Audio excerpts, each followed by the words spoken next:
Ao único que é digno de receber a honra e a glória, a força e o poder, ao Rei eterno e imortal, invisível, mas real, a Ele ministramos o louvor. Ô glória! Saúdo os amados ouvintes com a santa paz de Jesus Cristo. Bom tê-los aqui. Vamos dar continuidade na maratona. Gênesis capítulo de número 7. Paramos no versículo 16. Vamos dar continuidade a partir do versículo de número 17. O versículo de número 17 inicia-se dizendo assim: E esteve o dilúvio 40 dias sobre a terra, e cresceram as águas, e levantaram a arca, e ela se elevou sobre a terra. E esteve o dilúvio 40 dias sobre a terra. Ponto e vírgula. Eu acredito que tenha sido esta parte do versículo que deixou muitas pessoas acreditar que o dilúvio durou 40 dias e 40 noites. E não. 40 dias e 40 noites foi chuva. Foi 40 dias e 40 noites de chuva. Não foi dilúvio. Ou seja, o dilúvio é a chuva. Dilúvio, chuva. Agora, não é que durou 40 dias e 40 noites. Choveu, a água subiu e desceu. Não é que em 40 dias e 40 noites foi chuva suficiente para subir e a água minar. Não, a água não minou em questão de 40 dias e 40 noites. 40 dias e 40 noites só foi chuva. A água demorou muito mais para minguar, né? Demorou muito mais para minguar. Parou de chover no dia 27 do terceiro mês. Como nós sabemos, o calendário daquela época era composto por 12 meses, 30 dias cada mês. E foi no dia 17 do segundo mês que começou a chover. E foram 40 dias de chuva, então foi 1 mês e 10 dias. Ou seja, parou de chover no dia 27 do terceiro mês. No dia 27 do terceiro mês, parou de chover. Ou seja, esteve o dilúvio 40 dias sobre a terra. Esse esteve sobre a terra é chuva. Teve chuva durante 40 dias sobre a terra. E deu continuidade. E cresceram-se as águas da chuva, com mais as águas do abismo. E cresceram-se as águas cresceram, começaram a dominar, ganhar terreno, cobrir a porção seca que Deus havia trazido, a porção seca começou a ficar submersa, as águas começaram a submergir sobre a porção seca, sobre a terra, e levantaram a arca. Foi tanta água que a arca se levantou. A arca saiu da sua base, a sua base de construção, que ela estava ali na sua base, onde foi construída a arca, na sua base, ali ela saiu de toda a sua base. A água foi tamanha que teve força e capacidade de fazer a arca se elevar da sua base e começar a navegar sobre a face da terra, ou melhor, sobre a face das águas que estavam ali engolindo a terra. A arca foi elevada, a arca também subiu, ou seja, Deus mandou construir uma arca e não um submarino. Então não é um submarino, ela não foi projetada para ficar debaixo d'água, ela foi projetada para ficar na superfície da água, acima das águas. E ela se elevou sobre a terra. Quem se elevou sobre a terra? A arca. Aqui está dizendo que é um acrescentamento, ó, e cresceram as águas e levantaram a arca, vírgula, e ela se elevou sobre a terra, ou seja, a arca se elevou sobre a terra, porque as águas elevaram a arca. Então as águas elevaram a água ficou elevada e ela se elevou acima da terra, acima dos montes, acima dos picos mais altos, devido à água do dilúvio. Então a água do dilúvio foi tamanha que levantou a arca acima de toda a terra, de toda a face da terra foi coberta por água e a arca estava acima de toda a face da terra, porque não havia nenhum monte que não tivesse coberto pelas águas do dilúvio.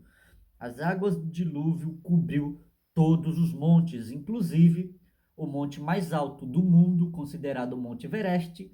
Sim, esteve submerso debaixo da água por um bom tempo.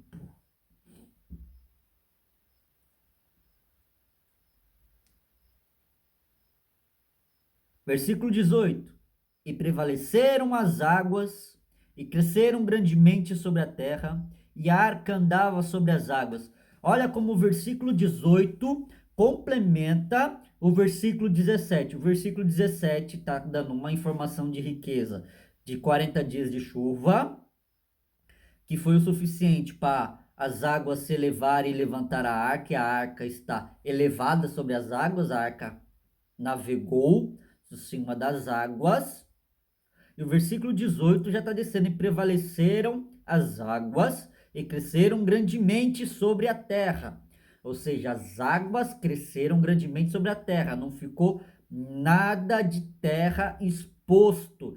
Após os 40 dias de chuva e os 40 noites de chuva, após as 960 horas de chuva, com chovendo e as águas da terra minando junto, foram mais do que o suficiente para as águas cobrirem toda a face da terra por completo. Mais para frente nós vamos ver a altura aproximadamente que as águas do dilúvio estiveram acima da face da terra. Versículo 18 ainda continua: E a arca andava sobre as águas. Esse aqui não é andar de duas pernas não, tá, gente? A arca não tinha perna lá. Quando aqui no fato, a simplicidade do intérprete ou do escritor que trouxe essa interpretação, está dizendo, a arca navegava, podemos usar a expressão navegava, flutuava sobre as águas. Ela boiou sobre as águas, ela navegou, por ser um barco, ela navegou sobre as águas, tá bom? Versículo 19: E as águas prevaleceram excessivamente. Olha aqui o versículo 19, trazendo mais uma riqueza de informação, reforçando o que já foi dito no versículo 18 e reforçando o que já foi dito no versículo 17. Tanto o versículo 17 e 18 fala que as águas do dilúvio prevaleceram sobre a terra. E o versículo 19 tem a expressão excessivamente, ou seja, foi excesso de água, foi muita, muita, muita, muita água. Foi muita água. Ela prevaleceu excessivamente. Foi muita água sobre a face da terra. E o versículo 19 continua: E todos os altos montes que havia debaixo de todo o céu foram cobertos. Aqui ele está trazendo mais informação de riqueza, está trazendo mais detalhes, ele está reforçando que foi bastante água nesse período de chuva de 40 dias e 40 noites, desse 1 mês e 10 dias, nesse 960 horas de chuva e as águas do abismo. Ele está dizendo que foi tanta chuva, foi tanta água sobre a face da terra, e todos, sem exceção, todos os altos montes que havia debaixo de todo o céu foram cobertos. Lembrando que naquela época era Pangeia, era um único continente. Deus não fez 5 continentes, ele fez um único continente. Ele não fez as porções secas, ele fez a porção seca. E devido à afronta lá em Babel, ele dividiu as línguas e também dividiu o terreno em 5 partes. Deus colocou os 5 dedinhos lá e puf, separou em 5 continentes. E foi surgindo no decorrer dos anos algumas ilhas e ilhotas, né? Versículo 19: todos os altos montes, todos, sem exceção, incluindo o Monte Everest, o monte mais alto do mundo, o pico mais alto da face da Terra, o pico mais alto que está abaixo dos céus, ficou totalmente submerso, sem frescura, sem exceção, sem papinho furado. As águas do dilúvio submergiram totalmente ao Monte Everest. O pico mais alto ficou totalmente coberto. Aqui, do partir do versículo 17, já está reforçando: as águas prevaleceram sobre a terra. As águas prevaleceram sobre a terra. As águas prevaleceram sobre a terra. 18 e 19 falam a mesma coisa. Moisés está reforçando a ideia, enquanto ele traz novas informações, como no versículo 18 e 19, diferentes do versículo 17, ele reforça algumas ideias que está no versículo 18 e 17, que também encontramos no versículo 19. Ele acrescenta, no versículo 19, tem novas ideias, tem novas informações, melhor dizendo, temos novas informações no versículo 19, e não, perdão, que não encontramos no versículo 18 e também não encontramos no versículo 17. Mas da mesma maneira que nós não encontramos certas informações no versículo 18 e no versículo 17, e nós encontramos no versículo 19, também tem informações que encontramos no versículo 18 e versículo 17, que se encontra no versículo 19, que está reforçando a ideia do acontecimento, para ficar cravado na nossa mente que aconteceu. Pronto, e acabou.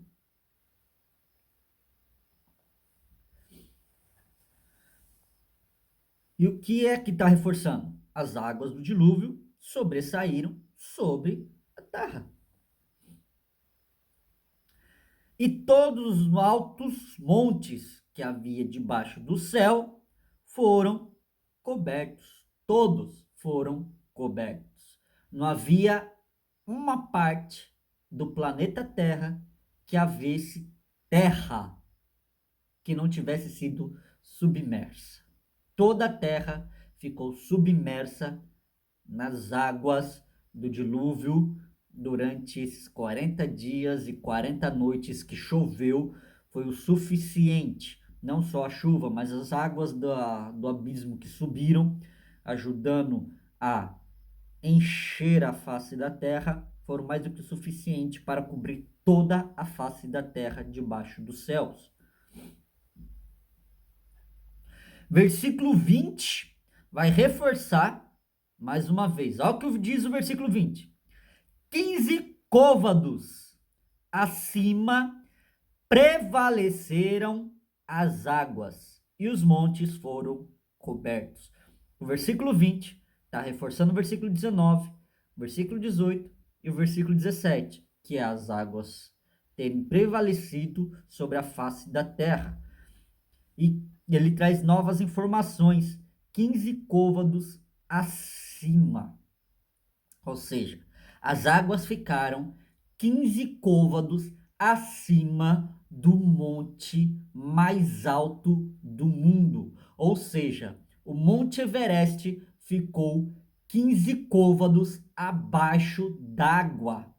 As águas ficaram, a superfície da água ficou 15 côvados acima do Monte Everest. Aqui, vamos dizer que aqui é o Monte Everest.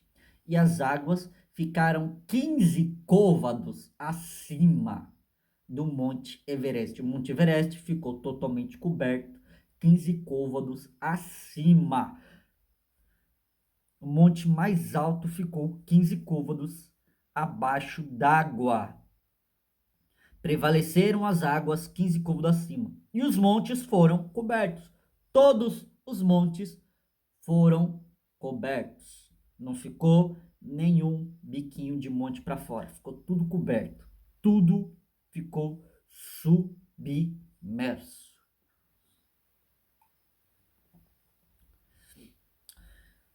Côvado, lembrando que côvado tem 3 padrões de medida. O côvado, eu vou explicar o que é o côvado. O côvado é aqui até aqui. Daqui até aqui, nós temos um côvado, certo? Esse aqui é uma medida de um côvado. Desse dedinho aqui, da ponta desse dedo, até a ponta do meu cotovelo é um côvado. E um côvado, ele varia muito, tá? Porque cada pessoa tem um côvado. Uma pessoa de 1,70 m, ele vai ter um côvado. Uma pessoa de 1,80 m, ele vai ter outra medida de côvado. Uma pessoa de 1,67 m vai ter outra medida de côvado. Então, o côvado, ele é relativo ao tamanho de uma pessoa. No entanto, existem 3 padrões de medida. O côvado foi padronizado em 3 padrões de medida. Um dos padrões de medida é 0,44 centímetros e 5 milímetros. Ou seja, 44 centímetros e meio. Um padrão de medida de côvado é 44 centímetros e meio. O segundo padrão de medida de um côvado é 53 centímetros. O terceiro padrão de medida de côvado é 66 centímetros. Repetindo, primeiro padrão de côvado, 44 centímetros e meio, 44,5. Segundo padrão de medida, 53 centímetros. Terceiro padrão de medida de côvado, 66 centímetros.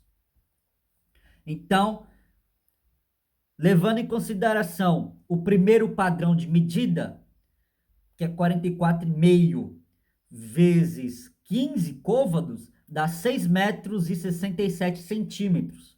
Levando em consideração o primeiro padrão de medida, o Monte Everest, o monte mais alto, ficou a 6 metros e 67 centímetros abaixo d'água. As águas ficaram a 6 metros e 67 centímetros acima das águas.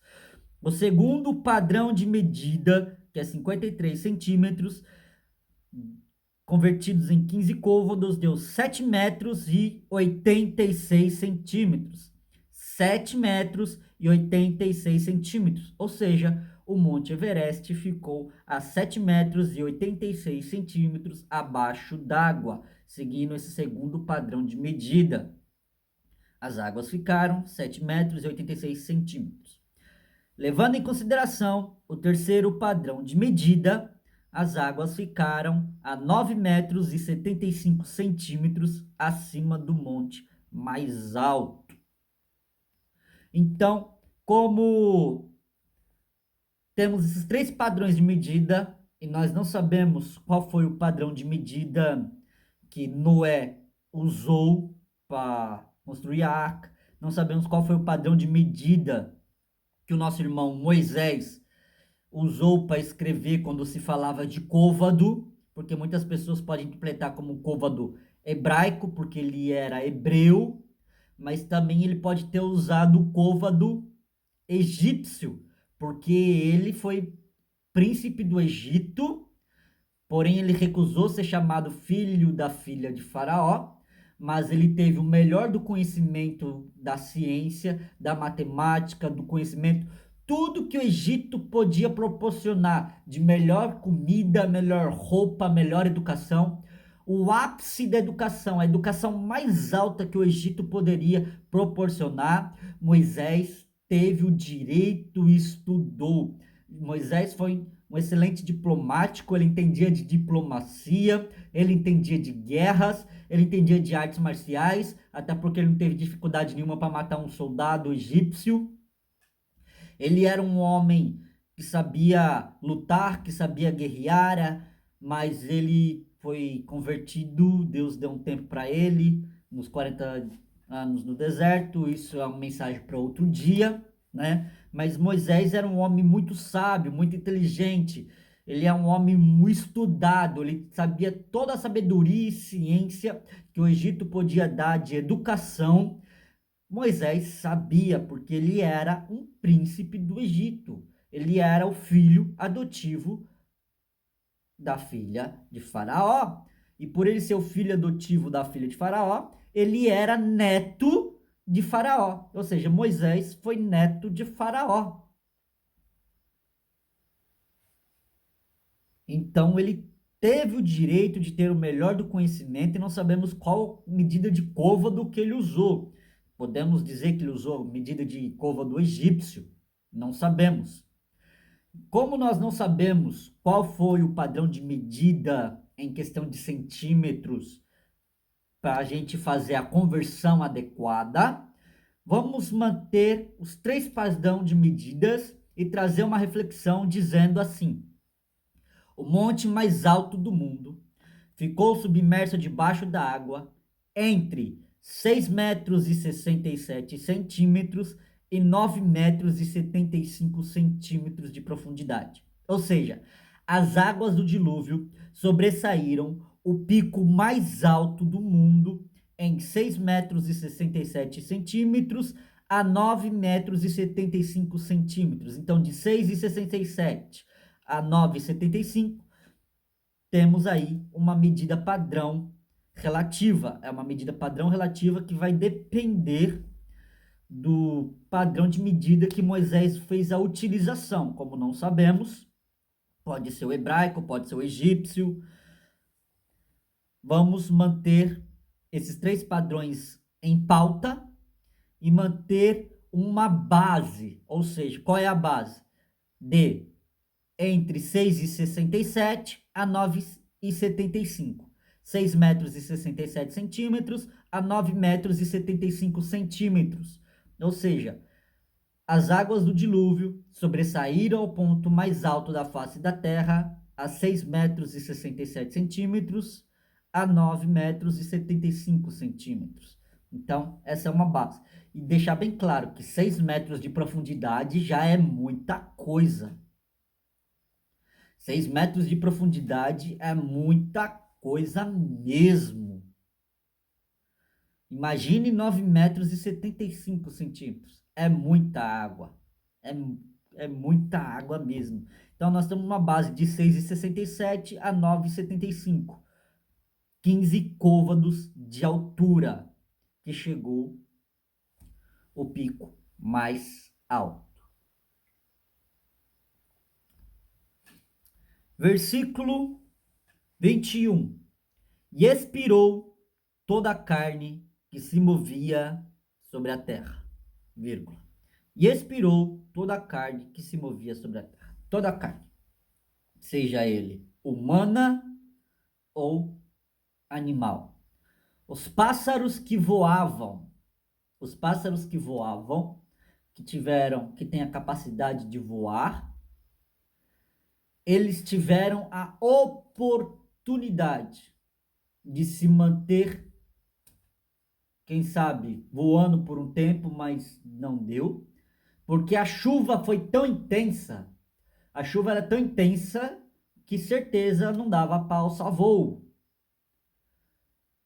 Os pássaros geralmente não voam numa chuva pesada. Quando a chuva está pesada, eles vão procurar um abrigo, eles vão se abrigar. E a chuva foi tamanha que eles não tiveram como se abrigar. Eles não podiam voar por causa da intensidade das águas da chuva, que eram muito fortes. E também não puderam procurar abrigo porque toda a terra foi submersa. Tá, mas e os pássaros aquáticos que têm a capacidade de nadar? Viraram comida de tubarão e crocodilo. Morreu todo mundo. Só ficou vivo quem estava dentro da arca. Os que estavam fora da arca, morreu tudo. Morreu o ser humano, morreu boi, morreu gado, morreu tudo. Toda a carne, sem exceção, que se movia sobre a terra, vírgula, tanto de ave como de gado como de feras, e de todo réptil que se roja sobre a terra, e de todo homem. O início do versículo diz: e expirou toda a carne que se move sobre a terra, vírgula. Aí ele vai reforçar esse tipo, essas categorias. Ele fez uma categoria unânime na primeira parte do versículo, e continuando o versículo, ele dá ênfase a atributos, nomeando as espécies de toda a carne. Primeiro ele falou tudo unânime, todo tipo de carne. Depois ele classificou, a palavra certa é essa. Trouxe a classificação dos que estavam sobre a terra e morreram. Tanto de ave como de gado. E de feras. E todo o réptil que se roja. Como nós já vimos, roja é aquele que se eleva, aquele que se incha, aquele que tem a sua capacidade de aumentar o seu tamanho. É que roja sobre a terra e de todo homem, toda raça humana, toda raça humana, toda ave, todo gado, todas as feras, todo tipo de réptil que se roja, que estavam sobre a face da terra, morreram pelas águas do dilúvio, que não foram poucas. Porque para cobrir um ponto mais alto da face da terra, em questão de 6 metros e 67 centímetros a 9 metros e 75 centímetros, que equivale a 15 côvados,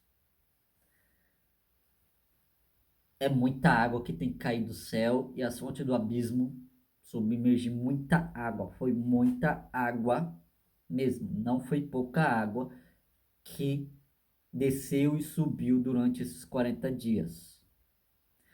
É a água subindo e a água caindo do céu para ajudar a subir. Versículo 22. Todo o que tinha fôlego de espírito de vida em seu nariz, tudo que havia no seco, morreu. Vou repetir. Tudo que tinha fôlego de espírito de vida em seus narizes, ou seja, todo aquele que depende de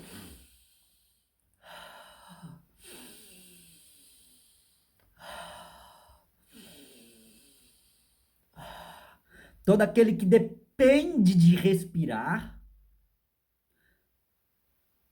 que estava sobre a face da terra, tudo que havia no seco, todo aquele que habitava no seco, como as aves, como os pássaros, como os animais, os seres humanos, todo aquele que estava no seco, na parte seca, na porção seca,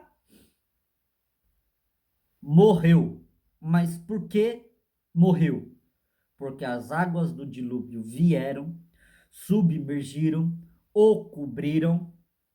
Quem sabe muitos não tinham capacidade de nadar, não sabiam nadar, e os que sabiam nadar não conseguiram nadar por muito tempo, faltou-lhe força, e morreram todos afogados pelas águas do dilúvio, tanto a raça humana como todo animal. E como eu disse, Deus não fez isso com alegria, ele fez isso com tristeza e pesar no coração. Mas a violência era tamanha, a maldade da raça humana era tamanha, que ele não estava aguentando ver a maldade da raça humana, ele não estava aguentando ver a maldade da raça humana, e com pesar no coração ele deu um fim. Mas ele separou uns que foi justo, e para darem continuidade à semente devido à justiça de Noé, foi salvo seus filhos, sua esposa, suas noras e os animais. Para a glória de Deus, para darem continuidade. Bom, nós já estamos terminando, não é? Vamos entrar agora no versículo 23, falta o versículo 23 e o versículo 24, e nós encerramos a maratona do capítulo 7, e numa outra oportunidade nós daremos início à maratona do capítulo de número 8. Hoje nós vamos encerrar o capítulo de número 7, no versículo 24, e nós daremos início numa outra oportunidade no capítulo de número 8. Então agora, versículo de número 23. Assim foi desfeita toda substância que havia sobre a face da terra, desde o homem até o animal, até o réptil, até a ave dos céus, e foram extintos da terra. E ficou somente Noé e os que com ele estavam na arca.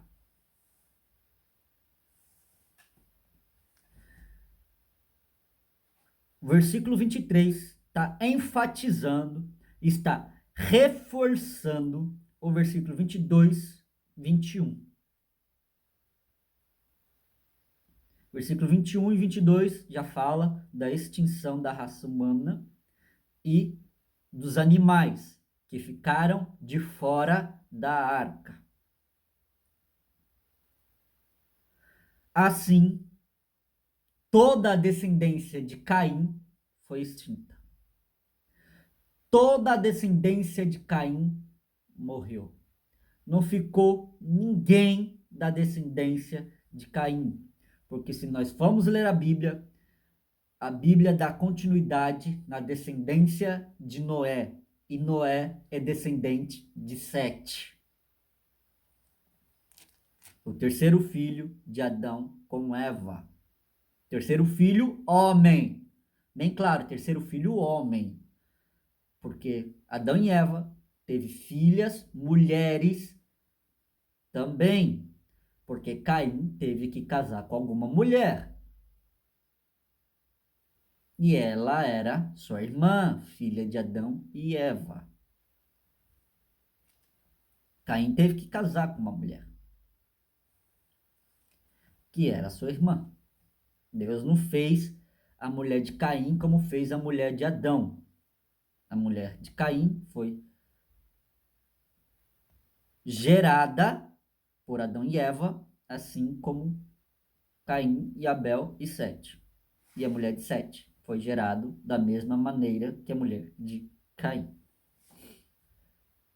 Então, terceiro filho, homem. O primeiro filho, Caim. Segundo filho, Abel. Terceiro filho, Sete. Filho, homem. Mulheres não estavam sendo contabilizadas e notadas. Tanto é que é uma surpresa, temos o nome de mais 3 mulheres mencionadas depois de Eva. Depois da irmã Eva, a primeira mulher mencionada é Ada. E a segunda mulher é Zilá. E a terceira mulher mencionada na Bíblia é Naamá. Depois da irmã Eva, foi mencionada só mais 3 mulheres: Ada, Zilá e Naamá. Ada, mulher de Lameque. Lameque, filho de Metusael, neto de Irade. Ou seja, neto de Irade, e bisneto de Enoque e tataraneto de Caim. Este Lameque foi o primeiro bígamo da Bíblia Sagrada, tendo 2 mulheres por esposa, Ada e Zilá. Com Ada,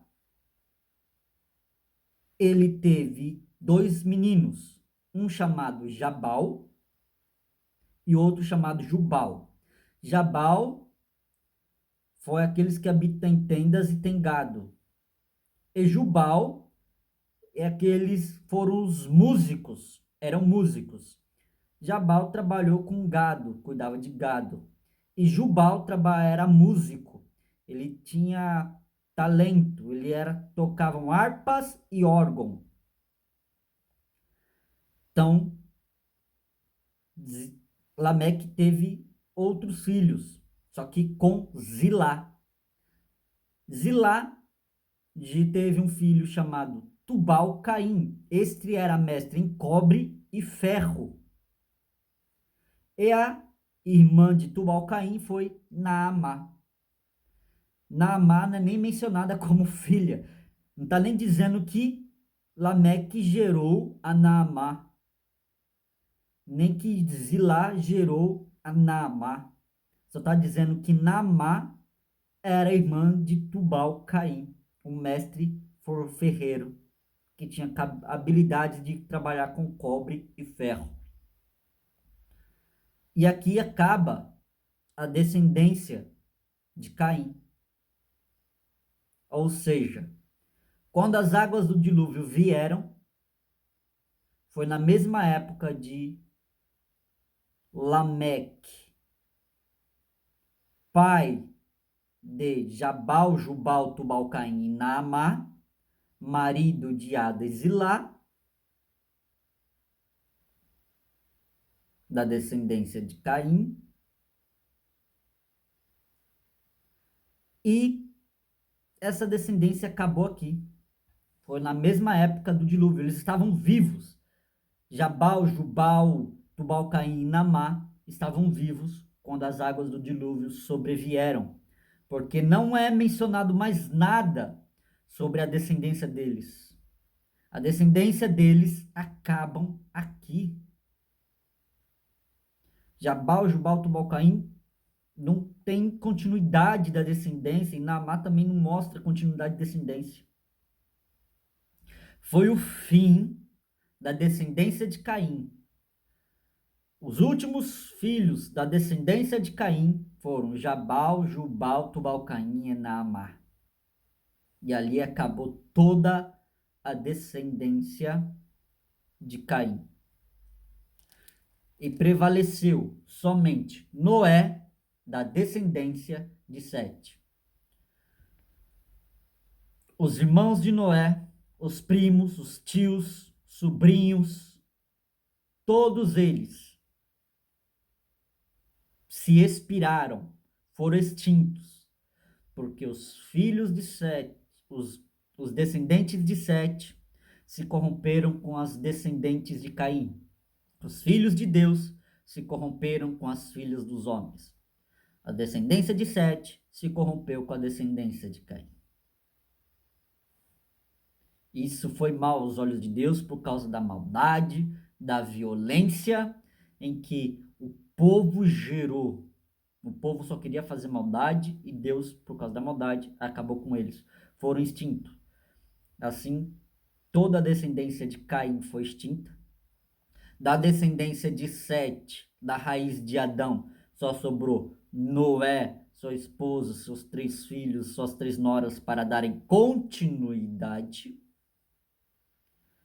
E toda a substância que havia sobre a terra, desde o homem até o animal, até o réptil, até as aves dos céus, foram extintos da terra.